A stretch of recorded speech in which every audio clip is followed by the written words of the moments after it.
नमस्कार unsung news के साथियों, आप सभी का स्वागत है। लगातार खबरें हम आप तक पहुंचा रहे हैं। यहाँ पर देख सकते हैं जैसा कि बहुत अधिक मात्रा में भीड़ आई हुई है। हमें आपको भीड़ को दिखाने की आवश्यकता नहीं है। हालांकि आज भी कल हम लाइव आपसे जुड़े हुए थे क्योंकि कल थोड़ा बहुत नेटवर्क था, लेकिन आज जिस प्रकार से जयमन लगाया गया, जिस प्रकार से नेटवर्क को पूरी तरह खत्म कर दिया गया है कि आप अगर कहीं फंसे हुए बात तक नहीं कर सकते हैं। तो आइए जो युवा लोग हैं ये क्या कहना चाहते हैं, आखिर क्या रीजन रहा हो कि इतना तगड़े तरीके से जयमन लगाया गया है। बिल्कुल, हम लोग अभी आए तो हमारा आधा रास्ता में मोबाइल बंद हो गया। हाँ। हम लोग अभी आ रहे थे, आधा रास्ता में जब हम घुसते हैं तो हमारा मोबाइल बंद हो गया और मैसेज आया कि आप जो रिस्ट्रिक्शन जगह पे जा रहे हैं इधर मत जाइए और इधर घुसना सख्त मना है। तो और पुलिस का भारी बैरिकेडिंग था, उसको पार करते हुए हम अंदर आए, गाड़ी लगाए, फिर यहाँ पे पहुँचे। और यहाँ पे भाइयों का जो भाईचारा, ये लोग मिल के जो देश के लिए इतना मेहनत कर रहे हैं, ये हम लोग देख के बहुत अच्छा लगा। हम लोग बहुत दूर से आए हैं, तो मैं उड़ीसा से हूँ, ये आसाम से है, ये त्रिपुरा से है, ये बिहार से है, सब लोग। तो यहाँ पे हम आते हुए एक भैया हमको पानी का बोतल भी दिए। हम लोग बहुत प्यासे थे, मतलब ये गर्मी में, तो हम लोग सब पानी का, फिर वो भेज पुलाव भी दे रहे थे। हम मना किए, बोले कि खाएंगे नहीं, बस पानी पीते, खाना खा के आए हैं। तो बहुत अच्छा लग रहा है। जो देश का युवा आज जाग चुका है और धर्मेंद्र प्रधान को रिजाइन देना ही चाहिए। तो यही हमारा भी यही उद्देश्य है। हम भी छात्र हैं दिल्ली विश्वविद्यालय से, और ये तो जेएनयू से है, अलग जगह से है। जेएनयू से है। आपको क्या लग रहा है कि रेजिग्नेशन क्यों नहीं हो पा रहा है? क्या ऐसा वो जो मजबूरी है सरकार के पास? जो पेन है शायद इंक खत्म हो गया है पेन का, तो इसीलिए शायद वो लिख नहीं पा रहे। धर्मेंद्र प्रधान ने मोदी से बोला अगर मेरा इस्तीफा लेगा ना, मेलोडी को काट के ले जाऊंगा। क्रिया मेलोडी सेट कर लूंगा, इसलिए करके हमारे नहीं कर रही है वो। आपको अंदर की बात कैसे पता? सपने में आया था। अच्छा, क्या कहना चाहती हैं आप? यहाँ पर महिला है तो मैं आई हूँ, 2 मिनट रुक जाइए आप लोग। हाँ, क्या कहना चाहती मैं हैं? आई हूँ तिलक नगर से मंगला साहब गुरुद्वारा सेवा के लिए। मुझे सुनने आए न्यूज में, अपने घर में, मोबाइल में, टीवी में न्यूज देखी। मुझे ऐसा लगा अजीब सी, जो मेरे बच्चों, इतने नौजवान लड़कों ने, हमारे बेटे यहाँ सब पिट रहे हैं, कभी हाथ तोड़ रहे हैं, कभी पैर तोड़ रहे हैं। लड़कियों के स्कूल के छात्रा, स्टूडेंट, वो लड़कियाँ के पढ़ी लिखी लड़कियों के पिट रहे हैं। तो ये पुलिस वाले क्यों ऐसा कर रहे हैं? ये इनको तो 20,000 30,000 सैलरी अभी मिल जाए, इनको रिश्वत, वो पलट जाए सीधे, वो हमारे तरफ हो जाएंगे। और अभी उनको ना मिले तो उनको घर में अभी इसी से रोटी जाते हैं। ये पुलिस वाले इतना हंगामा कर रखे हैं, जो कम उम्र की लड़कियां के पिट रहे हैं, नौजवान छोटे छोटे लड़कों के पर डंडे चार्ज कर रहे हैं। ये क्यों कर रहे हैं? आप पहली दफा आए हैं या फिर? मुझे ये पहले दफे यहाँ पर आई हूँ। 2 दिन से मैं बहुत परेशान हो रखा हूँ यहाँ आने के लिए। मुझे टाइम नहीं मिल रहा है आने के लिए। मुझे वो यहाँ के जगह के रास्ता ना मिल रहा है आने के लिए। कैसा लगा कर यहाँ? बहुत अच्छा लगा। नौजवानों को देख के मुझे हिम्मत बढ़ गया। ये जिंदाबाद, जब तक जीऊंगी मेरा बच्चे मेरे साथ रहेगा, मेरा बहुत हिम्मत बढ़ गया। और इन बच्चों के हमेशा मैं दुआ दूंगी, ऐसा बेटा दो तो ये जिंदगी में ऐसी नौजवान बेटा दो, और लड़कियाँ हो तो ऐसी लड़कियाँ हो। लड़कियाँ भी बहुत अधिक बहुत है लड़कियाँ के। मेरी 3 लड़कियाँ हैं। एक लड़कियाँ मेरी होटल अरेंजमेंट के मैनेजर है, एक बेटियाँ मेरी बेंगलोर में रहती है। जो मैं आज देखा था, कहीं कल मेरी बेटी यहाँ आती तो कल मेरी बेटियों के साथ यही व्यवहार करते हैं। तो मैं वो बेटी ना देखा, वो बेटी हमारी है, तो वही बेटी देख के मैं यहाँ पर आई, जो हमारे बेटी के साथ, वो मेरी बेटी नहीं, बेटी मेरी है। इस वजह से हम यहाँ पर आए। आप मार के दिखाओ पुलिस वाले, पहले मैं आगे आऊँगी, वो बच्चों के आगे मैं पहले आऊँ, मैं अपना जान दूंगी। ये कैसे मारते हैं पुलिस वाले?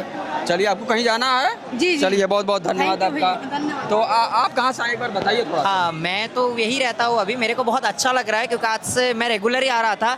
12 दिन पहले मैं जब आया था तो सीधा 12 दिन पहले आप आए थे? रेगुलर ही आ रहे हैं। तो 12 दिन पहले जब आए थे तब बारिश था, तो हम लोग इजीली घुस गए। लेकिन आज मेरे को 1 किलोमीटर पहले तक चल के आना पड़ा। तो यही इंडिया है।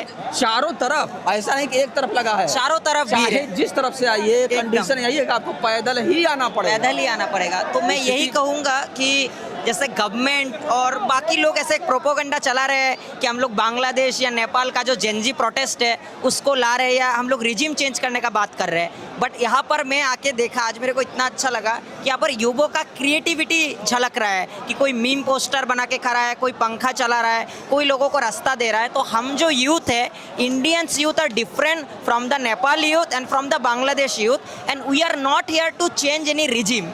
हम लोग इसीलिए आए हैं क्योंकि ये भारत है, यहाँ पर सिखों ने तलवारें भी उठाया है और यहाँ पर एजुकेटेड युवाओं ने कलम भी चलाया है। तो तलवारों से लेकर कलम चलाने वाला ये भारत का यूथ आज गवर्नमेंट को अकाउंटेबल करने आया है। जब सरकार प्रेस कॉन्फ्रेंस नहीं करती, जब मोदी सरकार पेपर लीक होने के कारण नहीं आती, तो यहाँ पर जो लोग आए वो सीजेपी के लिए ही नहीं आए हैं। यहाँ पर लोग एकमात्र इसलिए आए कि गवर्नमेंट अकाउंटेबल हो।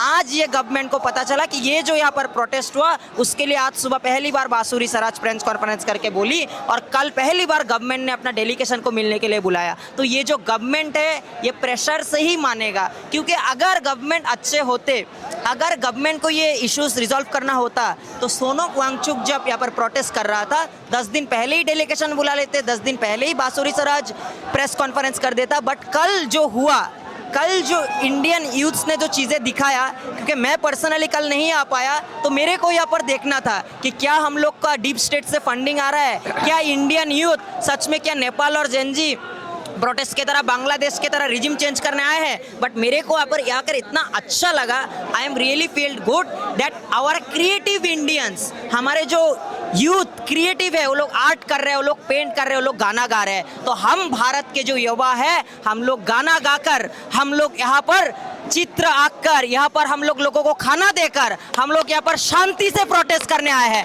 हम बांग्लादेश और नेपाल की जेनजी के तरह सरकार बदलने नहीं आए हैं। हम नेपाल और बांग्लादेश की जेनजी के तरह किसी को मारने नहीं आए हैं। यहाँ पर हम लोग प्रेम का भाषा से, यहाँ पर हम लोग लव का भाषा से, यहाँ पर हम लोग लव और क्रिएटिविटी से सरकार को यह दिखाने आए हैं कि हम ही देश के वो वोटर्स हैं जो आपको बिठाए हैं, हम ही वो देश के वोटर्स हैं जिनको हम चेंज कर सकते हैं। तो हमारे पास कोई अमेरिका का फंडिंग नहीं है, हमारे पास कोई डीप स्टेट का फंडिंग नहीं है। यहाँ पर जितने सारे लड़का लड़के लोग हैं घर से पैसा लेके आके, अपना पॉकेट के जेब से पैसा लेकर आकर, खुद पैदल चलकर इतना गर्मी में डिहाइड्रेट होकर अपना क्रिएटिविटी दिखाने आ रहे हैं। तो मैं यही बोलूंगा कि बांग्लादेश और नेपाल से साथ भारत का युवा का तुलना मत कीजिए, because we are the best youth in the world.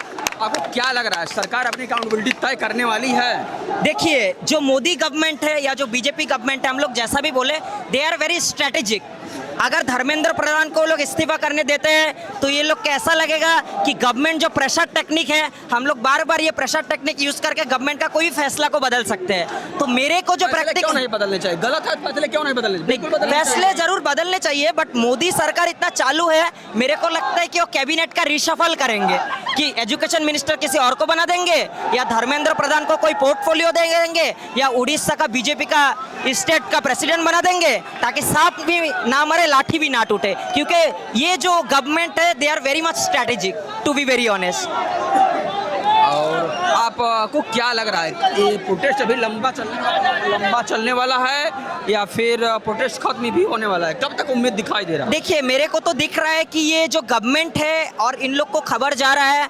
आज मैं गाड़ी लेके आया, मेरे को 8 बार चेकिंग किया गया पुलिस ने, ठीक है, हाँ। तो मेरे को लगा कि मैं अपना देश के राजधानी में घूम रहा हूँ, बाहर घूम रहा हूँ। 8 बार तो पुलिस ने मेरे को 8 बार गाड़ी से उतरवाया, चेक करवाया। तो हम लोग तो कोई यहाँ पर कुछ गलत करने नहीं आए, हम लोग यहाँ देखने आए। We are here to experience, we are here to explore and we are here to witness the most iconic event and the most iconic initiative led by the Indian students. ये कोई ऑर्गेनाइजेशन नहीं कर रहा है, ये कोई CJP नहीं कर रहा है, ये कर रहा है देश के यूथ, देश के फ्यूचर। और बहुत सारे लोग मेरे को बोल रहे हैं कि यहाँ पर जितने सारे बच्चे लोग हैं सब लोग क्या नीट के एस्पिरेंट है। मैं बोलूँगा कि हम नीट के एस्पिरेंट हो या ना हो, हम लोग को फर्क पड़ता है कि हमारा स्कूल एजुकेशन सिस्टम ठीक हो।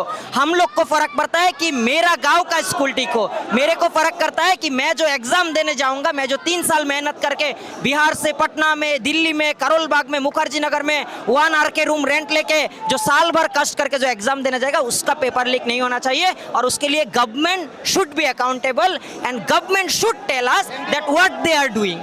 We need to know that what the hell is government doing, and we are accountable for the government if they are implementing any policy, if they are implementing any kind of policy which is directly or indirectly impacting the Indian student, then they should discuss this first. आपको क्या लग रहा है, जिस तरीके से पुलिसिया तंत्र के द्वारा युवाओं के ऊपर, महिलाओं के ऊपर, बच्चे के ऊपर, बच्चियों के ऊपर पुलिसिया तंत्र जिस प्रकार से उनके ऊपर लाठियां चार्ज की, जिस प्रकार से उनके पैर तोड़े गए, जिस प्रकार से उनके हाथ तोड़े गए, हाथ फ्रैक्चर हो गए, सीने टूट गए, उस पर क्या कहना चाहते हैं? कि किसके कारण हुआ, क्या रीजन रहा? ये बहुत गलत कारण में हुआ, क्योंकि जो ये प्रोटेस्ट था, अभी जो मैं यहाँ पर आके देख रहा हूँ, ये पीसफुल प्रोटेस्ट था। हम लोग शायरी से, हम लोग कविताओं से, हम लोग कलमों से अपना प्रोटेस्ट को दिखाने का कोशिश कर रहे थे। But what the government has done, और दिल्ली पुलिस ने जो बर्बरता किया है वो गलत किया है। हाँ, कुछ शायद प्रोटेस्टर लोग हो भी सकते हैं, उन लोगों से भी थोड़ा ऐसा उफरी तफरी में हो सकता है, बट जो लेडीज के ऊपर, जो बच्चों के ऊपर जो पुलिस ने किया है वो सरासर गलत है, और ऊपर से नेम टैग नहीं है। और मेरे को जो सबसे आज आश्चर्य की बात लगा कि हम कब जाएंगे, अगर आज देश के किसी के भी पास कुछ भी गलत हो तो कोर्ट के पास जाएगा, लेकिन कोर्ट का जब हमारे देश का जजमेंट क्या कोर्ट का जो हमारा आज सुप्रीम कोर्ट का जज ने क्या बोला कि don't waste my time, don't waste your and our time. इतना युवा सड़कों पर है और उनको लग रहा है कि हम एग्जैक्टली तो मेरे को कहीं ना कहीं इस कटघरे में सुप्रीम कोर्ट भी आने वाला है एकदम। बट क्या सवाल सुप्रीम कोर्ट से भी अब होगा? डेफिनेटली, बट हम सुप्रीम कोर्ट को अभी भी बिलीव करते हैं, हम देश के न्याय व्यवस्था को, भारत के जुडिशियरी को अभी भी बिलीव करते हैं कि judiciary will definitely support this youth led initiative. और ये यूथ लेड इनिशिएटिव एक ही है कि not resignation, but government should be accountable, and youth को डायरेक्टली और इनडायरेक्टली जो भी इम्पैक्ट करे, government should be accountable. Government को बात करना पड़ेगा। आपको लग रहा है गवर्नमेंट कब तक बात कर सकती है? देखिए, आज तो एक पॉजिटिव रेस्पॉन्स है, क्योंकि येस्टरडे जेपी नड्डा ने डेलीगेशन से बात किया। नड्डा है क्या? वर्तमान में तो कुछ नहीं है, लेकिन जिस तरीके से जो डेलीगेशन है, जो जिसकी अकाउंटेबिलिटी, उनसे बात करना चाहिए, उनसे बात करना चाहिए। गलत किया, इनको जाना ही नहीं चाहिए, जाना ही पहली दफा होना चाहिए, इनको जाना नहीं चाहिए था। जो जिससे हमको बात करनी है उनसे बात करना चाहिए था, लेकिन गैर फिर उनसे बात करने कोई भी मतलब नहीं है निकला। अभी तो कोई रिस्पांस नहीं है, अभी तक रिस्पांस कोई पॉजिटिविटी नहीं है। तो आज सुबह बांसुरी सराज का प्रेस कॉन्फ्रेंस हुआ, तो मेरे को लगता है कि देखिए, हम लोगों ने आजादी दिलवाई थी सड़कों पर आकर, तो धर्मेंद्र प्रधान का रेजिग्नेशन हो या ना हो, बट इंडियन गवर्नमेंट के ऊपर सिर्फ भाजपा नहीं, आगे भी जो गवर्नमेंट आएगा वो ये याद रखेंगे कि यूथ को आपको आंसर देना पड़ेगा। प्रोटेस्ट हुआ था एग्जैक्टली आपको क्या लग रहा है जो कान क्यों यहाँ आया है? क्या संख्या रही होगी? वर्तमान स्थिति क्या है? कितने लोग आए होंगे? बहुत लोग आए होंगे। अभी रात के 1 बज रहे हैं और आप चारों तरफ अगर देखेंगे, चारों तरफ भीड़ है। एक बार चारों तरफ दिखा दीजिए कि चारों तरफ देखिए, यहाँ पर कोई मारपीट, कोई पत्थरबाजी नहीं हो रहा है। यहाँ पर चारों तरफ सिर्फ प्यार, कई जगह कुछ शायरिया और कई जगह कुछ ब्यूटीफुल जो आर्टिस्टिक क्रिएटिविटी है वो शो हो रहा है। तो this is our Indian youth. तो हम लोग सड़क पे आके ये करते हैं, इवन हम लोग सड़क साफ भी कर रहे हैं। मैं खुद आके देखा कि लोग प्लास्टिक उठा रहे हैं। सब कुछ कर रहा है, जो कर रहा है यही, जो लोग आए वही कर रहा है। इतना तो लोग अपने घरों पर नहीं कर रहे, एग्जैक्टली इतना यहाँ पर कर रहे हैं। एग्जैक्टली कुछ कहना चाहते हैं अंधभक्तों के लिए? आपका कहना चाहते हैं? छोड़ हटाइए और क्वेश्चन। अंधभक्तों के लिए क्या कहना चाहते हैं? अंधभक्तों के लिए सर यही कह सकते हैं कि यहाँ पे जो लोग दिन रात खून पसीना एक करके प्रोटेस्ट को कर रहे हैं, और जो लोग यहाँ प्रोटेस्ट कर रहे हैं वो लोग खाना खा रहे हैं, पानी पी रहे हैं कि नहीं, वो लोग के लिए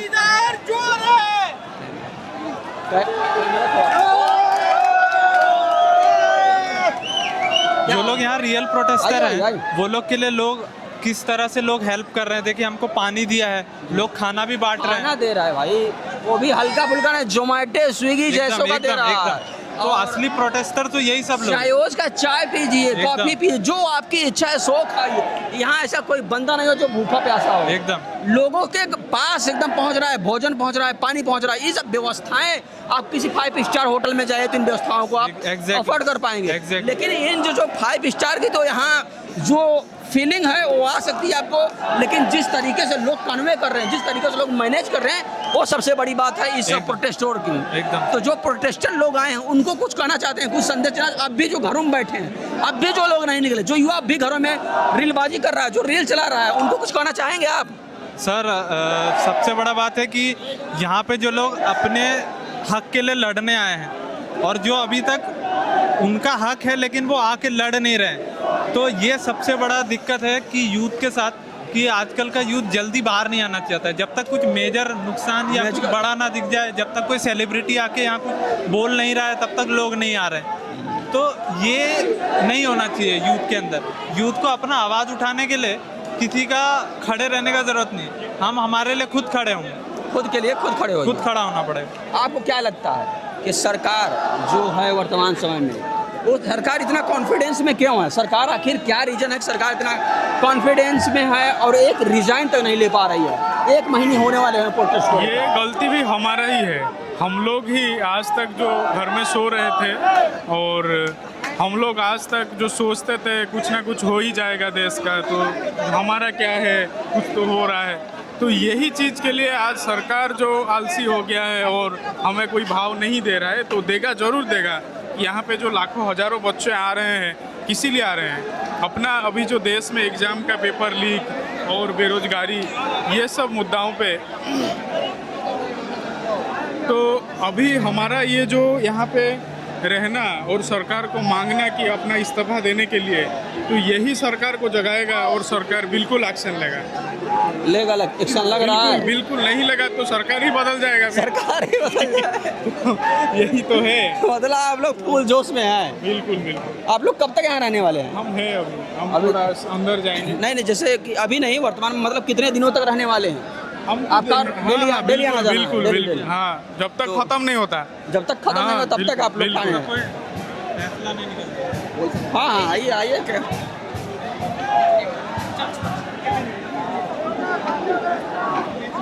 हाँ, चलिए हम चालू कर लेते हैं। तो भाई